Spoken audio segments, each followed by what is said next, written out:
Bienvenidos a todos, Dios los bendiga. El día de hoy seguimos con el tema de la fe y el título para hoy es el poder de la fe. La palabra nos dice que el evangelio es poder de Dios. El tener fe, ya hemos visto que es al tamaño de tu fe que limitas o dejas que Dios obre en ti. Entonces, en una oportunidad les hice la pregunta, ¿cuán grande es tu fe? De ese tamaño es Dios, que obra en ti. No debemos poner el límite, porque sabemos que, primero, Dios no tiene límite. Segundo, para Dios no hay nada imposible. Si ponemos límite, quiere decir que va a tener cierta medida de acción, que va a poder hacer algunas cosas, pero otras más grandes no. Entonces, por eso es importante estar consciente de a cuánto lo voy a dejar actuar. Para el creyente, lo más importante es la fe para el cristiano, pero también depende de tu modo de vida, cómo la aplicas a tu vida. Estoy caminando por fe, quiere decir que estoy confiando en Dios. Y si confío en Dios, entonces Dios no quiere tu ayuda. No quiere compartir su gloria. Dios te dice, confía en mí y déjame a mí obrar. Eso quiere decir que lo que el creyente, el gran trabajo, porque realmente es un trabajo, llegar a este punto, sentarse y no hacer nada. Y confiar plenamente en que Él va a hacer la obra. Tú sigue haciendo tu vida de acuerdo a lo que el Señor te ha puesto delante. Pero si es en cuestión, por ejemplo, de dejar algún vicio, y no hace mucho estábamos escuchando con mi esposo sobre este tema de los programas que hay del AA, Alcohólicos Anónimos. Y así como esto, hay muchos programas. Estos programas están basados básicamente en ideas y proyecciones de estadística humana, que se basa todo esto en la psicología o psiquiatría. Esperan que siguiendo, de acuerdo a las estadísticas, siguiendo este camino, el declarar, vas a aliviar tu carga, tu peso. Pero está bien en cierto modo. La palabra nos dice que sí, volcándonos a Dios, hablándole, vamos a aliviar nuestros pesos, nuestra carga se la entregamos a Él. Pero hay que tener en cuenta y cuidado que en estos programas que entra mucha gente cristiana, están con un pie en la fe y están otro pie en el programa del mundo, de la psicología. La psicología es programa del mundo, no de Dios. ¿Qué es lo que pasa? Ellos no te enfocan a Dios. No te van a decir, la palabra de Dios dice, o Dios espera que tú vengas a Él y que le hables. Confía, declara, proyéctate. Nada de eso. Sino, al contrario, te va a decir, mírate internamente. Salud. Mira y esfuérzate. Y si no llegas a esta meta, esfuérzate más.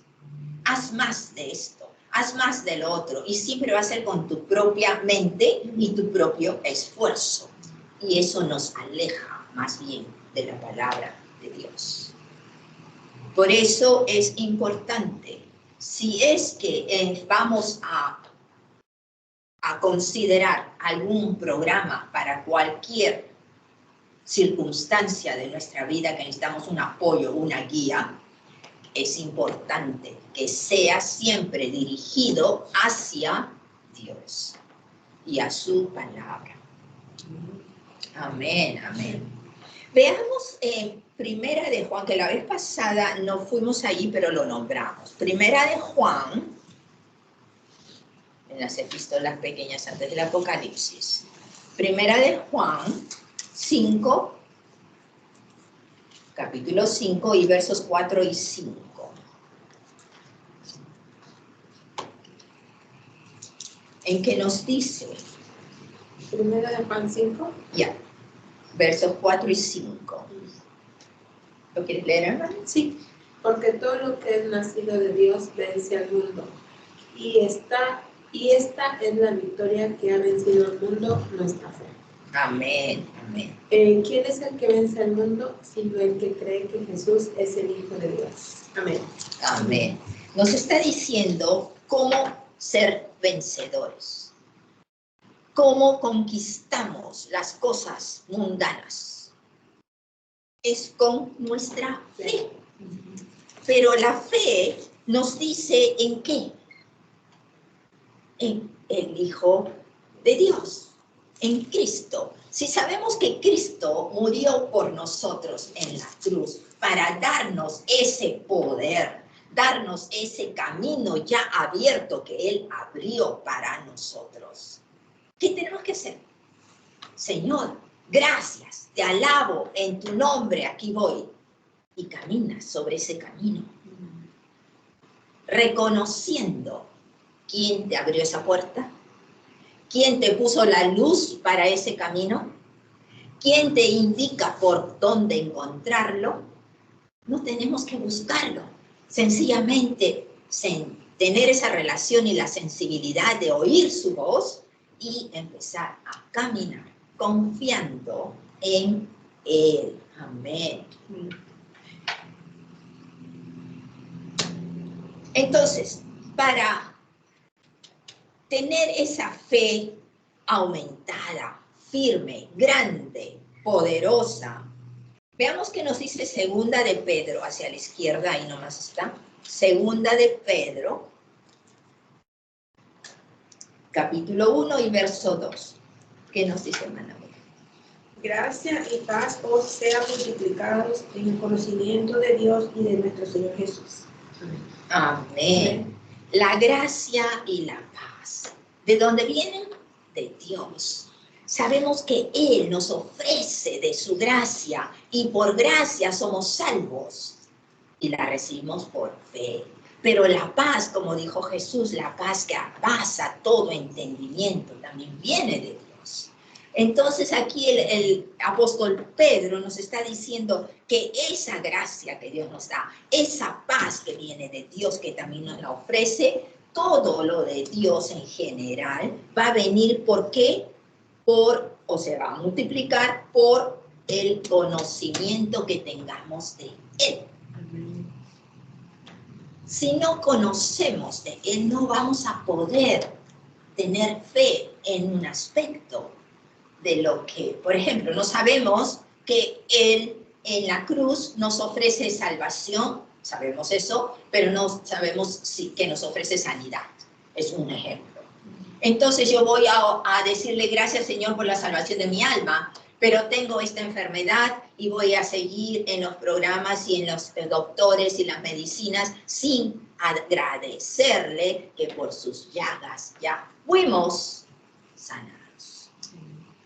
Entonces lo del pasado lo traigo al hoy y al futuro, porque como fui sanada antes de que me venga la enfermedad, ahora yo me veo y me proyecto que estoy completamente sana. Amén.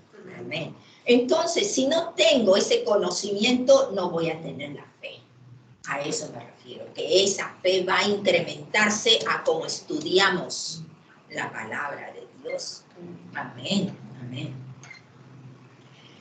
Por ejemplo, Jesús en su ministerio terrenal, en Mateo 21 nos habla de la higuera. La higuera que pasó y que no tenía frutos y la maldijo. Y al día siguiente pasan por ahí otra vez de regreso los discípulos y todos se sorprenden. ¡Oh! Señor, tal como dijiste, ¡oh! La higuera se secó. ¿Cómo fue? ¿Cómo es posible? No lo entienden. Si no lo entienden, entran las dudas de lo que escucharon primero y no le prestarán atención.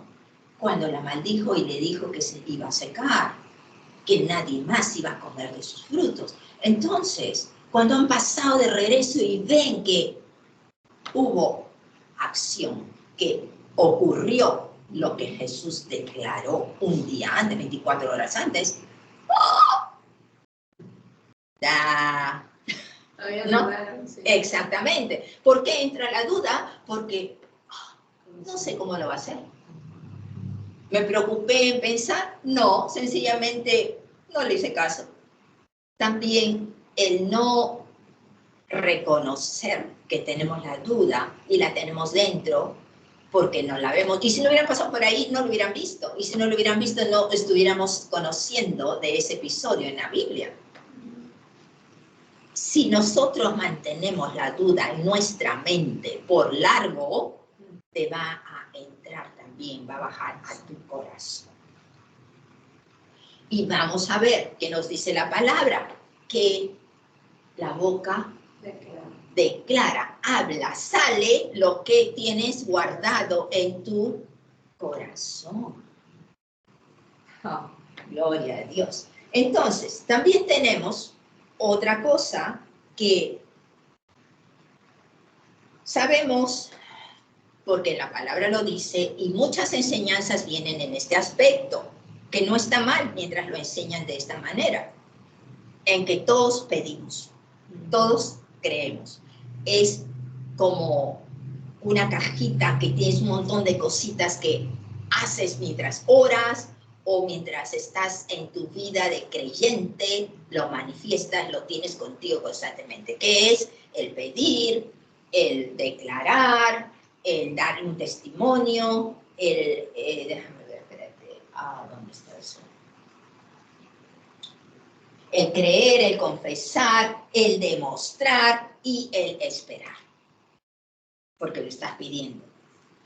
Pero el problema cuando viene, entonces, no pasa nada. Lo estoy haciendo, pero no pasa nada, no hay respuesta. Y te viene la duda, te viene la incredulidad. Y entonces, ¿qué te dicen? Oh, no, tienes que esforzarte, tienes que pasar más tiempo estudiando, más tiempo orando, tienes que hacer más de ti, más ayuno, más oración, más estudio, más tiempo, más. Esa es enseñanza errada. ¿Por qué? Estamos poniendo de que depende de nosotros, de nuestro esfuerzo, de lo que yo pongo, acción, hecho, obra, es que Dios se va a mover. Eso es mentira. Así ores medianoche y solamente duermas 3-4 horas. Dios no se va a mover porque tú lo estás haciendo, porque lo estás pidiendo. Dios se va a mover primero porque es su voluntad moverse, si es para una sanidad, etcétera, pero Él va a ver tu obra. Si lo haces, Señor, yo me estoy esforzando porque quiero esta respuesta, quiero este resultado, Él no lo va a hacer. Porque si no, a cada uno que se esfuerza grandemente estaría obligado a responder de la misma manera, porque Él no hace excepción de personas. Y Él no se mueve de acuerdo a lo que el humano pide o hace. Él se mueve de acuerdo a lo que Él ya hizo en la cruz, a través de Jesús.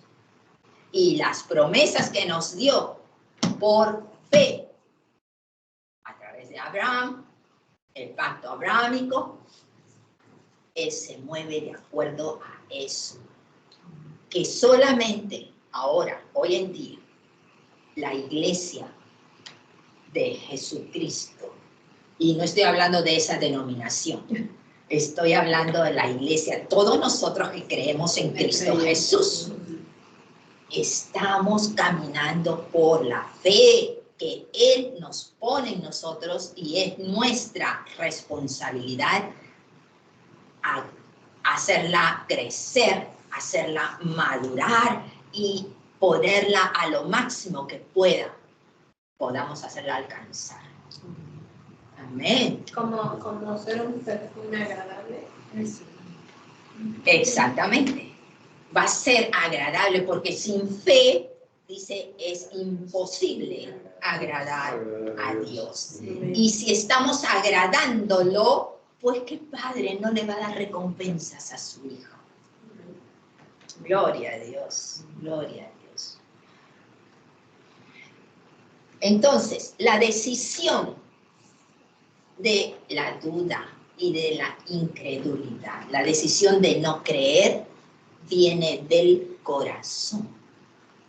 Pero ¿cómo se deposita en el corazón? Estamos viendo que de la mente, si la consideras por largo tiempo, va a bajar a tu corazón.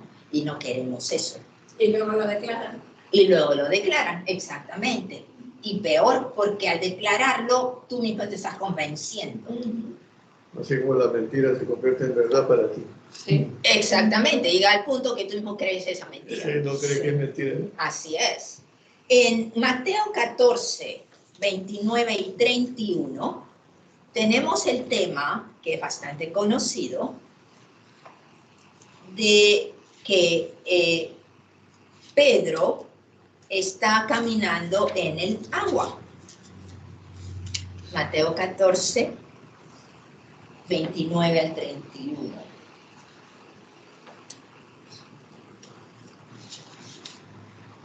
Y fíjense cuando primero Jesús le dice, ven, en el 29. Y Pedro, ¿qué hace? Siguió su mandato, siguió lo que su palabra le había dicho. Y Pedro llegó a caminar sobre las aguas, o sea que él recibió su milagro, porque él reaccionó en obediencia y creyendo que sí, así como él ya estaba enfrente sobre las aguas, él también lo haría. Pedro lo haría. Entonces, en el 30, ¿qué pasa? Tuvo miedo. Y al tener miedo, nos dice que comenzó a hundirse. ¿Por qué tuvo miedo? Tuvo la duda. Miró las circunstancias. Está como cuando Abraham nos dice, él no tuvo en cuenta la debilidad de su cuerpo. Él no miró su edad. Ya tenía 100 años para tener a una criatura, un bebé. Ya estaba fuera de cuenta. Pero Pedro se distrajo por las circunstancias y le entró el temor. La palabra nos dice, el temor viene del enemigo, no de Dios. Le entró el temor. Al entrar el temor, tú ya no te enfocas en que tenía Jesús delante, sino te enfocas en todo lo de alrededor. Ay, mira, ¿qué puede pasar esto? El viento que sopla fuerte, el silbido, te distraes. Todas las distracciones del mundo te hacen ver cosas que no debes mirar y te desenfocas de quien debes caminar enfocado.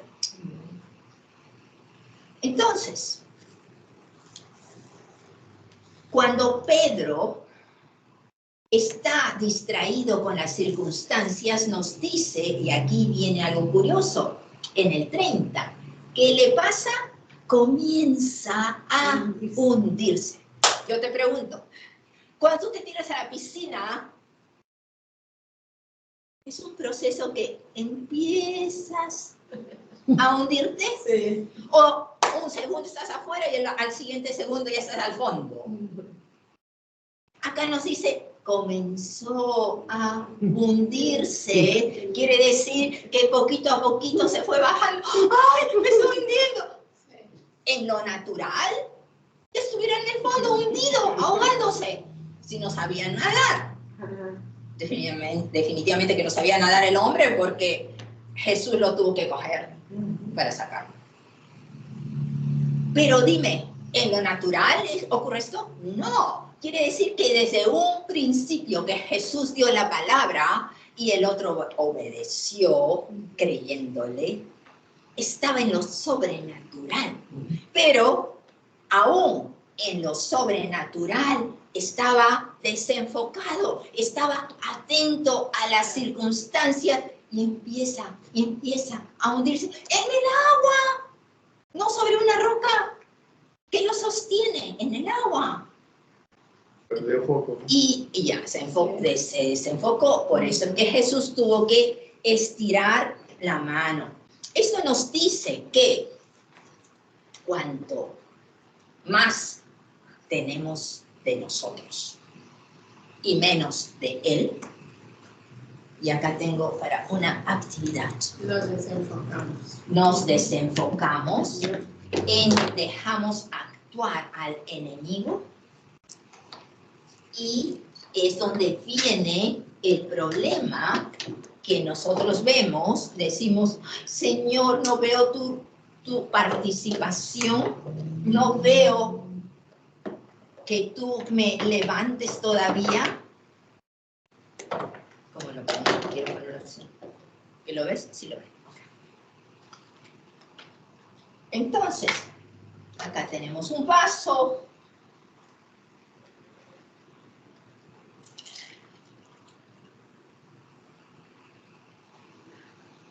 Señor, tengo sed. El vaso está bastante lleno, casi lleno, de mí. Yo actúo de acuerdo a lo que quiero, a mis ideas, a mis gustos, a lo que pienso, a mis temores, a mi planificación, porque ya desde que nací me hicieron un plan de mi caminar por la vida. De mi carrera, de mis títulos, mi profesión y toda la gente que me acompaña. Todo esto soy yo. ¿Cuánto espacio queda para Dios, para la vida espiritual? La palabra nos dice que debemos ser más llenos de Dios que de nosotros. Ok, vamos a medias entonces, Señor. Pero Dios no quiere compartir su gloria. Dice, o todo o nada. Pero ya te estoy dando el espacio. Y allí tienes una capacidad. Él no va a obrar. Pero yo tengo fe en ti. Pero estoy caminando todavía haciendo lo que yo creo que debo hacer. Jesús no va a obrar. Entonces, Él dice, vacíate. Quédate vacío y preséntate a mí. Yo lo llenaré. Y entonces cuando Jesús llena ese vaso, es cuando las cosas sobrenaturales empiezan a manifestarse.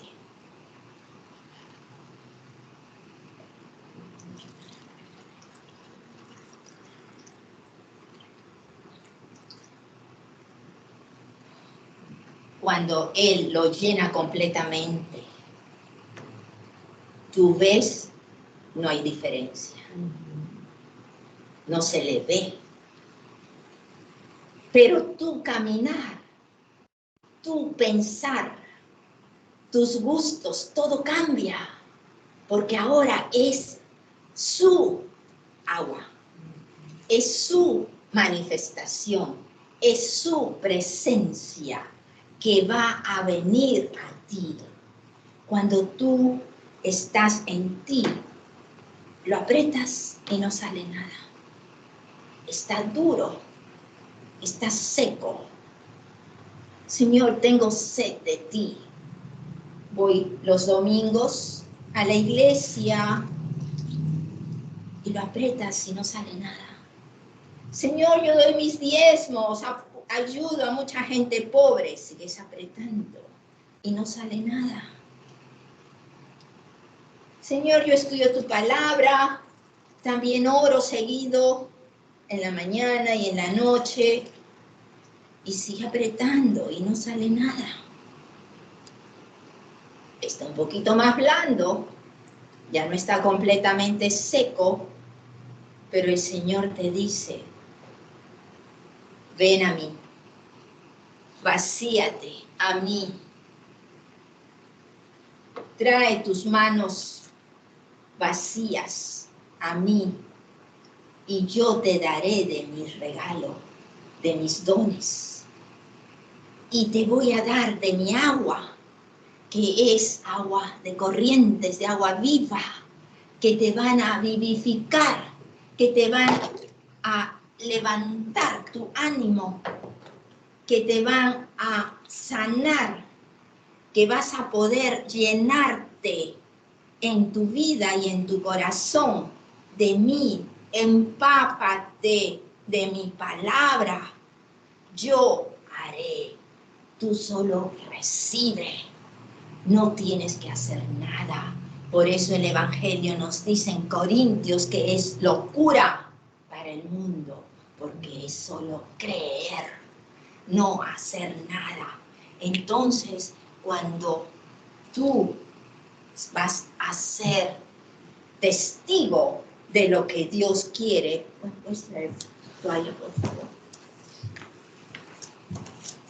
Cuando estás presente delante de otra gente y abres la boca, todas las cosas, gracias, todas las palabras profanas, esas ideas de gloria tuya, esas ideas o deseos del mundo de participar en cosas que no honran a Dios, va a haber un cambio en ti, y cuando quieras abrir la boca, va a venir y va a empezar a salir a través de tu boca lo que Él ha puesto, lo que Él pone, y no lo tuyo. Y tú misma te vas a sorprender que esto sigue brotando en abundancia, y el corazón está hablando.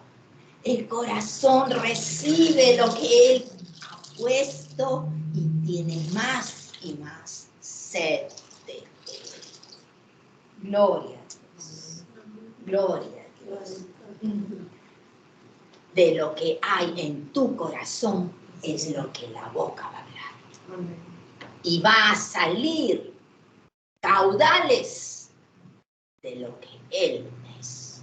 Vas a ser testigo de su obra, aun cuando no hayas experimentado todo lo que puedes haber pensado. Él va a seguir contigo, dándote más y más día a día, porque eso no cambia. Marcos 6, 5 y 6. ¿Qué es lo que dice?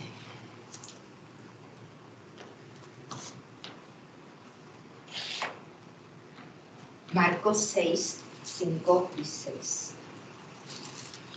Y no pudo hacer allí ningún milagro, salvo que sanó a unos pocos enfermos, poniendo sobre ellos las manos. Y estaba asombrado de la incredulidad de ellos, y recorría las aldeas de alrededor enseñando. Jesús no pudo hacer milagros en su propia tierra por la incredulidad. Ya. Pero lo interesante es que si juntamos esa reacción de la gente, la población de su pueblo, ¿cuál fue la reacción de él ante eso? Primero, se sorprende. Ok. Si no actúa mi palabra en ti, es porque tú no tienes fe.